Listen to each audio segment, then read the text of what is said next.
it's hard to say, but it's going to get worse before it gets better. But it is so worth it because it does get better. You do get better. And developing those coping strategies, and they have valuable insights, and being in a non-judgmental, safe space can be incredibly beneficial for everyone and is incredibly beneficial. So if you're on the fence, just try it. Just try it and see. Welcome back to the You Need a Counselor podcast. This is a show presented by Heart and Solutions Counseling Agency. We release new episodes every Sunday at 5 p.m. Central and encourage you to batch up that laundry, put away the dishes, plan for the week ahead, or do any other task that might seem daunting while you give our show a listen. You might just be encouraged to call your therapist, connect with this week's guest, or seek out those services you've been considering for a while but haven't made the commitment to yet.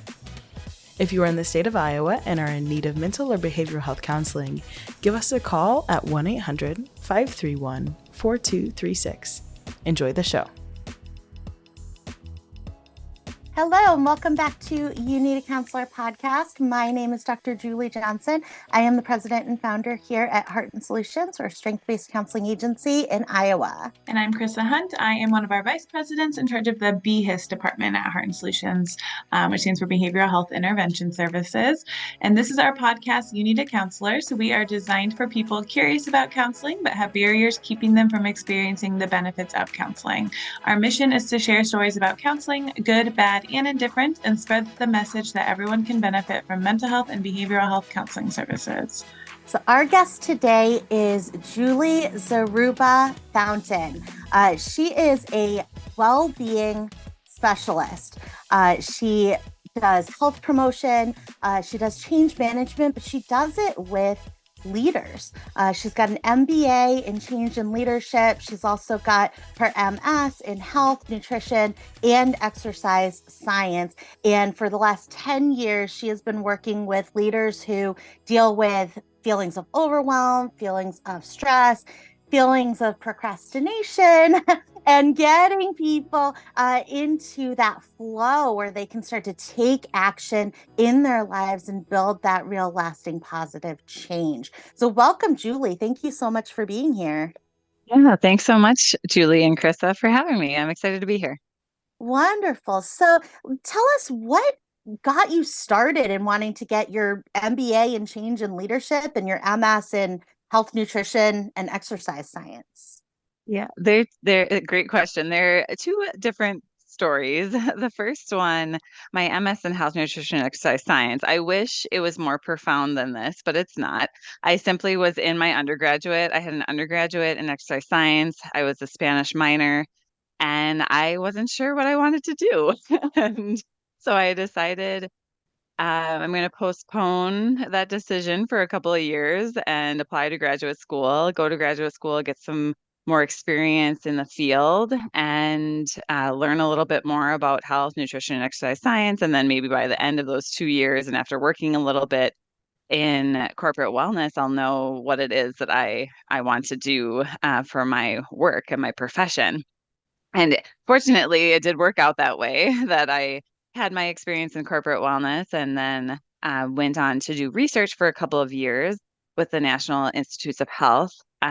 After that, there was a little bit of a life change. My husband and I had gotten married, and my husband and I wanted to get back to Minnesota after moving a few times. And he found a job at the University of Minnesota Duluth, and I applied for a couple of jobs as a wellness coordinator at a local university, a couple local universities, and got that job and worked about 5 years in that role, and really found that I had reached the ceiling of that role as a wellness coordinator. I loved it, but it became not as challenging as it was in the beginning. And because I was at a university, and part of my benefit was I could get tuition remission, which means I could, they would pay towards my tuition for a program at the university. And I was thinking about what I might want to do for my next career move. And one of my colleagues would stop in every couple of weeks telling me about the leadership program. And at the end, he won me over, and I ended up applying to the program and I got my MBA while I was working full time at that university. And some of the things he called out was that I was an entrepreneur. So I was doing innovative things within the company. And he said, you're already doing this work. Like it'd be great to have the degree to back it up and learn more, refine your skill set. And so that's exactly what I did. And that's what led me to eventually starting my business, Empower Possible, and then um, working as a well-being specialist for a regional healthcare system here Minnesota that branches out into the Dakotas and Wisconsin. So I love learning. My first master's degree was simply a matter of convenience, I would say. But my second was definitely because I dove in and I'm a curious person and I love going to school and exploring things. Awesome. So you mentioned corporate wellness was the first career path you went. Can you explain what that is to us? Yeah, absolutely. And corporate wellness was something I was unfamiliar with as well. So I worked as a graduate assistant. So I was going to graduate school full time and was able to get my tuition paid for because I was working at this corporation and they were ahead of their time. I would say there wasn't a lot of large institutions that were having corporate wellness programs. So what I did in my role is I was a personal trainer. I taught group fitness classes and then I organized health and well-being events, lectures around well-being topics, stress management, time management.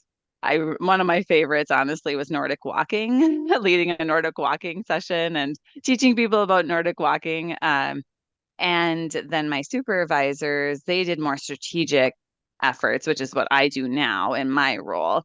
They would work on policies.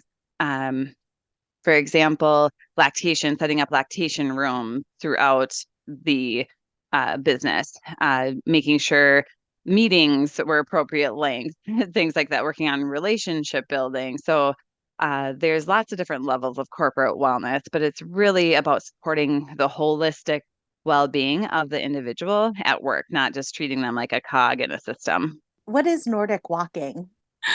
I Yeah. wondered too. That's a great question. I didn't know what it was either before I worked there. So, um, I hike a lot.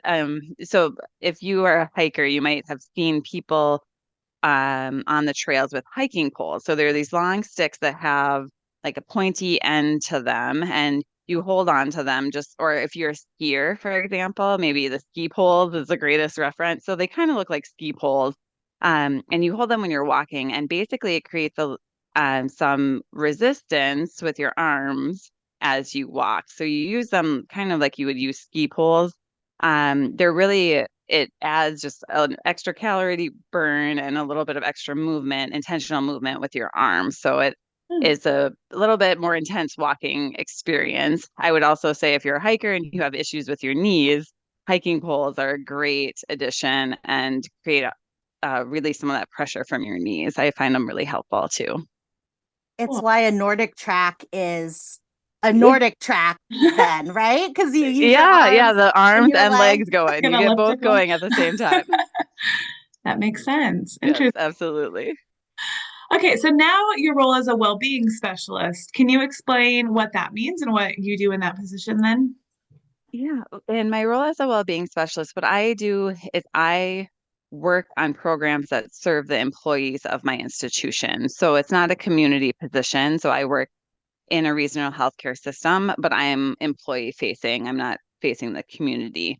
So what we do as complete with my supervisor and we're integrated into what's called the Total Rewards program. So Total Rewards is all of your benefits. So you got your dental, your health insurance, your employee assistance program, which leads you into counseling. Most people utilize that for counseling and other services. So I work within that program, and then I also work within the Office of Wellbeing. So my time is split 50-50. Some of it's on benefit management and implementing our wellness platform. I'm trying to stay away from brand names, but it's getting a little tricky. So we have a large wellness platform where people can earn points for doing certain activities. So it's promotion of those. And then my Office of Wellbeing position is about hosting meetings and raising awareness about all of our services that we offer to support our employees, like our peer-to-peer health line, where peers can call in and talk about an issue that they have, either with their team or in their personal life. So it isn't counseling, but it's referral to services. So they can call that peer-to-peer health line and talk about some things confidentially. It's also, we have something that's similar to ground rounds at a hospital. So grand rounds, they talk about very specific medical situations. And then this is about emotional support. So it's talking about a maybe clinical situation, but the emotional aspect of it. So it's breaking down those barriers and helping people express themselves in the medical field, which is really important. There's a lot of pressure on our physicians, on our nurses, on our support staff. And that is a safe space for them to talk about some of those pressures. So it's really about implementing, again, a holistic approach to well-being. If you think about wellness as a wellness wheel, you have the physical, you have the mental, you have the emotional, you have the spiritual, you have the financial.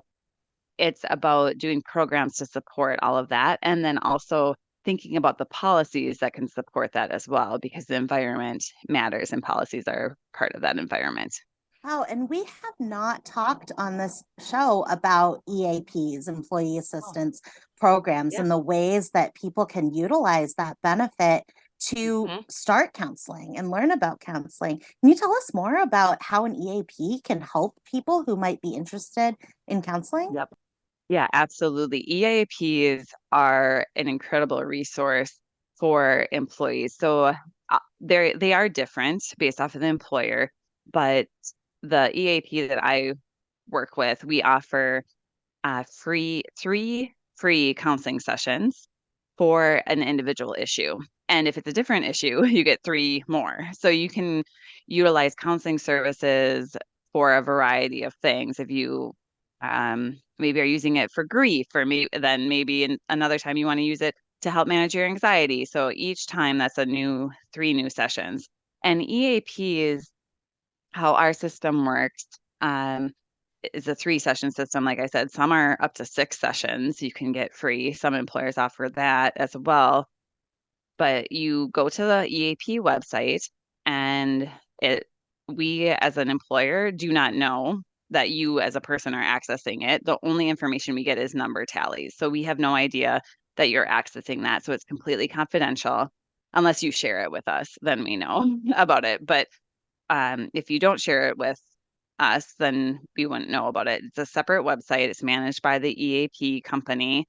You log in your information, you create a separate account from your work account, you share your information, and then they reach out to qualified mental health therapists within their network to get you help. So depending on your preferences, maybe you want to see a female, maybe you want to see a male, maybe you want to see someone in your area, maybe you don't care where they are, that will help make the connection. And then they have their board of therapists that they work with, and then they'll refer you to that person in that system. You could say, I want them to be in network with my insurance company, and then that will narrow down the list. You can make a list of requirements that you have. And EAP can help with a variety of things. Counseling is what they're known for, but they can help you find you elder care, which can be very stressful. They can help find you daycare, which also can be very stressful. They can help you plan a vacation, which can be very stressful. So they can help with a lot of life events that people don't necessarily think of an EAP traditionally is used for. Yeah, I was going to say it's such a great tip to ask for somebody who accepts your insurance, Yeah. because Yep. you can get 6 sessions or 3 sessions in with somebody and go, oh, I'm really building this relationship with this person. And then you Right. get to, I had this experience recently. I got to the end of that 6 sessions, and they said, I only do private pay. And I went, oh no. So Right. it really, Yep. that's such a great tip to ask about the insurance up front, Mhm. because that way you can continue that counseling relationship with that person going forward. And yeah, EAPs are so beneficial. The counseling aspect is really great because so many people, there are all these other barriers to counseling, and using your EAP to start counseling and do those first 3 sessions or those first 6 sessions, it's kind of like a free sample. You can test out, well, what is this like before Right. you start having copays or before your insurance gets involved at all, before you get a diagnosis. You can go Right. through and try that service, and it Mm-hmm. is covered by the EAP for that specific situation, and it can Right. lead Mhm. to that ongoing counseling relationship. And we have in our EAP program, one of the reasons why we haven't extended it to 6 sessions is there's a 94% success rate in case closures. So what that means is that the person has had their 3 sessions and has either determined they're resolved or has decided to seek continue counseling with that person or individual on an intermittent basis or has moved on to a different topic. So the 94% closure rate within the 3 sessions, sometimes it does just take a couple of sessions to work through whatever issue is that's presenting. And then, like you said, there's other times where you have that relationship established and you want to see someone on a regular basis. But it is a really great way to test the waters, like you said, to see what this is all about. And the other thing that I really appreciate about our EAP program is that there's a certain standard that all therapists in their program have to meet, certain credentials. So they do the work for you, and the people that they work with are already set up in the system. Like I said, with the insurance, if you ask for it, or regional. So they do that work for you, and you don't have to spend hours of your time when you're already feeling overwhelmed or stressed Mhm. to try to find someone that's qualified. So it is a really underutilized tool, I think, for a lot of people. Yeah, absolutely. So you do that as well as have your own business, then Empower Possible. Can you tell us about what your business does and what you do there? Yeah, absolutely. So with Empower Possible, I work with organizations to create, coordinate, and implement health and wellness programs. So I might be brought in to help facilitate a conversation about strategic planning or about goal setting. Sometimes I work with individuals to think about their holistic approach to health. And then I also work on keynote speakers. So I speak on topics that are related to well-being, like the pursuit of happiness or freedom from the clock, which talks about some of the myths of time management, and then building your strength. So those are the key areas that I really enjoy talking about. I love exploring meaning and purpose in work. Career crossroads is one of the topics that I enjoy talking about and taking in my own experience of changing positions over time and helping people explore purpose and meaning in work. It's a great and exciting part of my job. Freedom from the clock. I like that. I I have a printed out on my wall in my office, is it the title of it is Clock for Retired People. And it's like my goal in life to retire. Like I can't wait to be an old Yeah. lady. Like I just can't wait. Like I'm gonna take my grandkids 3 days a week and I'm gonna like sit in the sun. I don't know. But and so I have this on my wall, kind of vision board wall, um to think about that time in my life and when that will come. Yeah. But it says Clock for Retired People, and it has Monday, Tuesday, Wednesday, Thursday, Friday, Saturday, Sunday kind of in on the clock face. And I Yeah. love that kind of imagery when I talk to people who, older people who are retired. I think that's what, Mhm. that's freedom Mhm. of time. And Right. how cool is that? So can you tell us about some of the techniques that you use with your clients when you're doing the freedom from the clock? Yeah. So any session, whether it's with organizations or with an individual or as a keynote presentation, I have a framework that I utilize, which is called the 3 empowerment. And it starts with self. So it's self-awareness, and then it moves on to social. So social networks, how can Your social systems support you. And then the third is systems. So systems, and which relates to environment. So we look at those three areas because looking internally first is going to be vital. So for freedom from the clock, for example, are what are those beliefs that you have about time? And are they accurate? So some of us, and this is some of it is borrowed from the book 4,000 Weeks, which talks about 4,000 weeks is the average lifespan of a human being. And that's the amount of time that most of us are going to have. So to think that time is an unlimited resource, it's not. And time is not meant to be managed. You can't actually manage time. It's a construct that we invented. And so thinking about that and releasing the fact that time can be managed is the first internal step that we have to make. And I, as someone that's a checklist person, I set my schedule very strictly. I was a little resistant to that idea. Like, I'm like, of course I can manage my time. But really, it's about letting go of the things that are not important to you and thinking about you have this one life to live, and you can either spend your time doing things that you don't enjoy, or you can invest your time most in the things that you do enjoy. Now, we are going to have to do some tasks that we don't like. That is part of life. But it's what are those big buckets? If you're spending every single day wishing it were Sunday, then how can you adjust your perceptions? How can you adjust your environment? How can you adjust your friends to meet those needs? So it's really thinking about, I presented this at an organization a couple of months ago. And what I did with that organization is I first that had them think about how time affects them and if they felt like they had enough time for the things that they were doing. Most people didn't have enough time for what they thought they were doing. And then ask the question, well, what can you get rid of? So there's a method called the Eisenhower matrix, and it's a box system, and it's four quadrants are in that box, and you think about the things that are important to you, and you think about how urgent it is, and you put the things in the box. So the things that are most urgent and most important are the things that you're going to act on.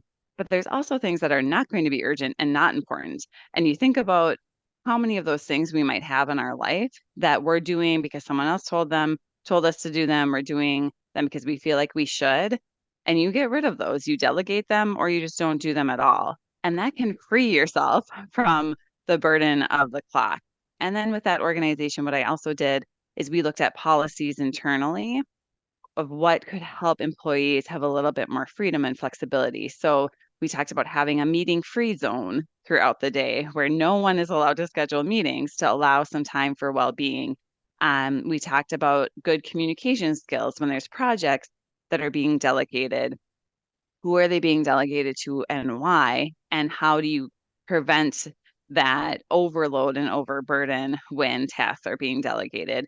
There's always the office housework, so to speak, that people do, like watering the plants, or if it's a small office, even vacuuming and dusting and things like that. You don't necessarily have facility management to do those things. So who gets assigned those tasks and who does that and why? Is that a rotating schedule? Who gets to clean out the fridge and the microwave? All of those little details that you don't think about, but that take time within a small organization. We talked about that and who has to do those things and why do they do them, and we were able to work through that, which was, for that organization, that was very important to them because there was some resentment that was building amongst the employees about who always had to do that work or felt like they had to do it. So it was a very good conversation, but the real thing, the main takeaway from freedom from the clock, is that you have the ability to decide your day to day and what that looks like. Yes, there is a lot of pressures on you about other things that happen from other people, but it is a choice that you make, and you can empower yourself to make that choice and decision about what's included and not. I'm not saying that it's easy, because it's not easy. We all have pressures from the outside world, but once you really get clear on your meaning and purpose and what's in line with that, that's a step to freeing yourself from the clock. Interesting. Yeah. And you mentioned too at the beginning, maybe before we were recording, that you've had some great counseling experiences as well as Yeah. some not so great counseling experiences. Can Yeah. you give us some background on that? Yeah, absolutely. My very first counseling experience was actually in high school. So I had a friend, there was a friend and I that we mutually had a friend that we were very concerned about. We were concerned about they were going to hurt themselves and they were hurting themselves, they were cutting themselves, and we were afraid that it was going to go too far and that they were actually at risk for suicide. And we didn't know what to do. We were 15, 16 years old, and we saw this behavior in our friend. And at that point, I hadn't had any training in mental health or well-being because I was in high school still. And besides our basic health class, I didn't really have any information about what was going on besides seeing the scars on their arms. And so we went into our high school counselor and talked to them about it. And that was a very good positive introduction to counseling. And, they ended up reaching out to my friend and they ended up getting the help that they needed to get through that situation. But that was my very first introduction. And then I didn't see a counselor again for quite a few years. And when I made a transition, fast forward about another decade, I made a transition. I had left my moved to a different state, didn't have any friends, started a new job. I was newly married, and I just felt very overwhelmed by everything. And that was a point where I again thought therapy, and that was not. It wasn't a damaging experience, like I mentioned to you all, but it wasn't necessarily the most positive experience. The So at that point, I had gone through graduate school. I was working in the wellness world. I knew the basic concepts of stress management and was practicing yoga every morning. I was eating a nutritious diet. I was getting my physical activity in. I was meditating. Like I was already doing a lot of those foundational things to take care of myself. And I still was feeling this underlying anxiety and overwhelm. And I just needed some extra support. And so the counselor immediately told me about box breathing, which I had already known about, and told me some other very basic techniques. And it didn't match my level of need. And so at that time, I then sought a different counselor. Like I thanked them for their time, then requested, this was through my EAP program, requested a different counselor. And then we were a much better fit. And she delved into some of the underlying reasons for why I might be feeling that way. So it wasn't about techniques, but it was more understanding behind what could be a deeper layer behind that anxiety of going back into my childhood and thinking about those instances that I had. So um, it really depends on the fit. I'm sure that counselor for some people would have been a great fit, but at that point in my life, I had already understood those techniques and I needed more than techniques. I needed a deeper dive into my psyche, basically, to get through that period of my life. Yeah, absolutely. These are great shares, and we thank you for sharing these experiences because it just highlights how much you were able to have insight into what you needed at that time.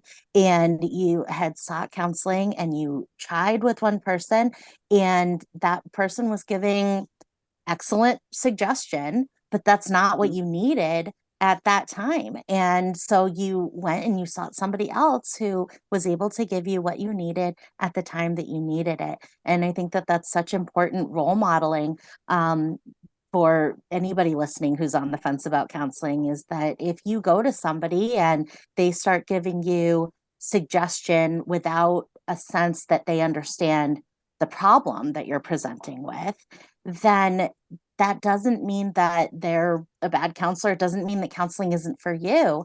It just means that that's not what you need at that time that you're going.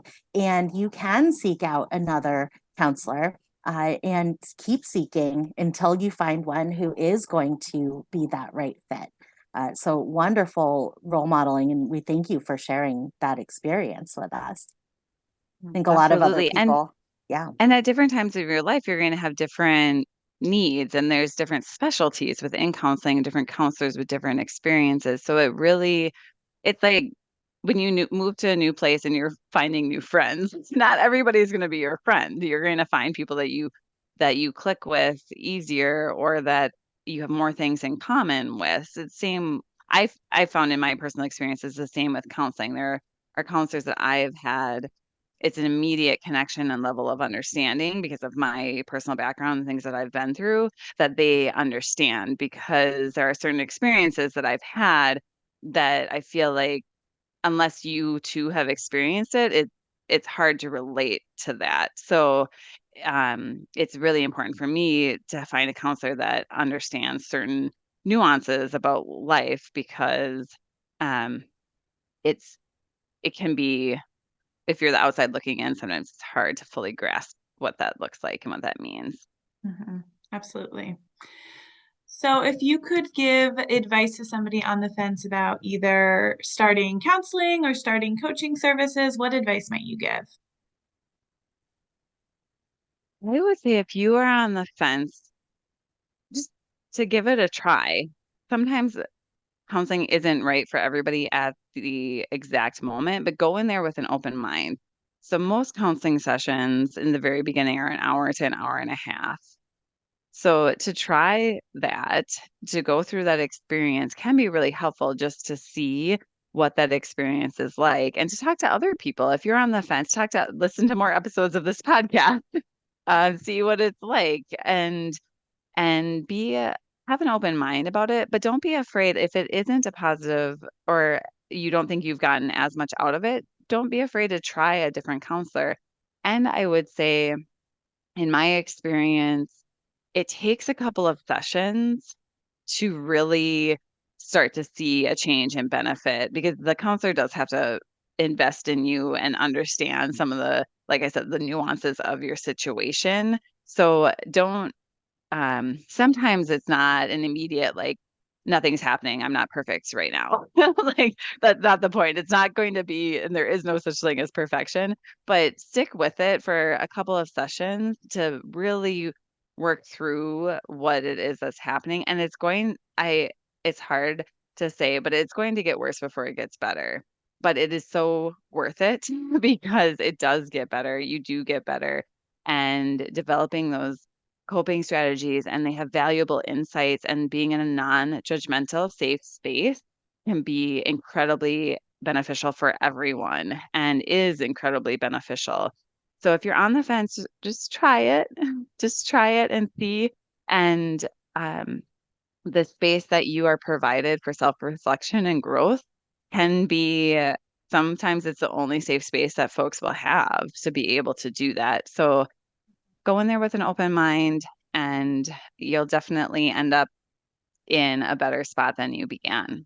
Absolutely. I love that. And an EAP is such a great low risk way. If your employer offers an EAP, it's low risk, it's low point of entry to try that counseling experience and see what it is for yourself. And at the end of it, even if it's not what you needed at that time or wanted at that time, you're coming out of it better because you know more about yourself and what you need.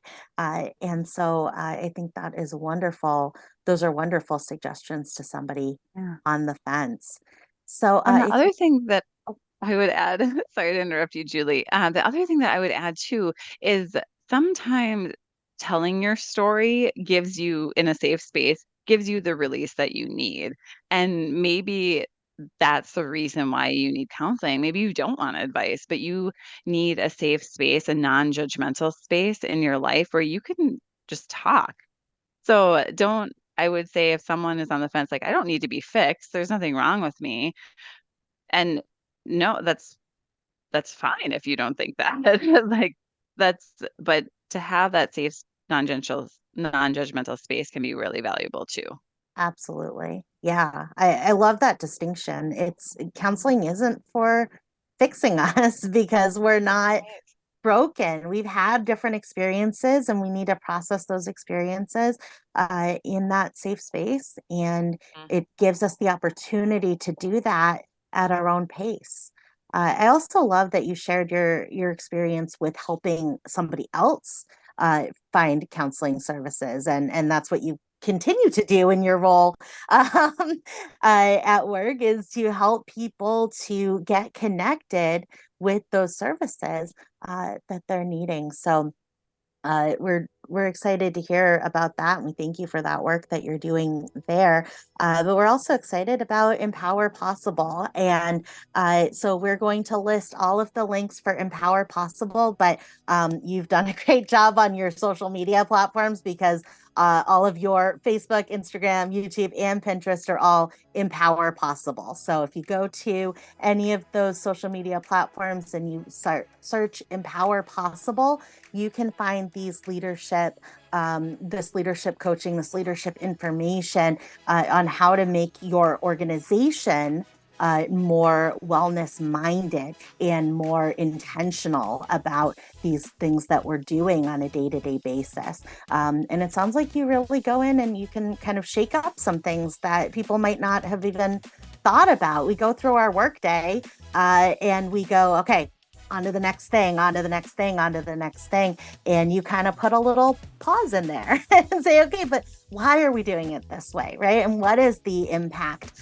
on the organization as a whole and on each individual that's involved in that process? So very, very exciting work that you're doing at Empower Possible as well. So Julie, we thank you so much for being here. This has been wonderful information. I'm Julie Zaruba Fountaine, and I need a counselor. And I'm Chrissa Hunt. And I'm Julie Johnson, and we need a counselor. Thank you. Bye. Bye. Thank you for listening to the You Need a Counselor podcast. We are so grateful that you're here. Now, we want to hear from you. Text us or give us a call at 515-650-3231. You can also find and connect with You Need a Counselor on Facebook and Instagram. If you've enjoyed today's show, please take a moment to like, review, or leave a comment, as all of these things help others to find and benefit from the podcast as well. If you're in the state of Iowa and interested in mental health counseling or behavioral health intervention services, give us a call at 800-531-4236. And if you're a provider seeking play therapy CEUs, you can find us on patreon.com/youneedatraining. We'll see you for the next episode, Sunday at 5.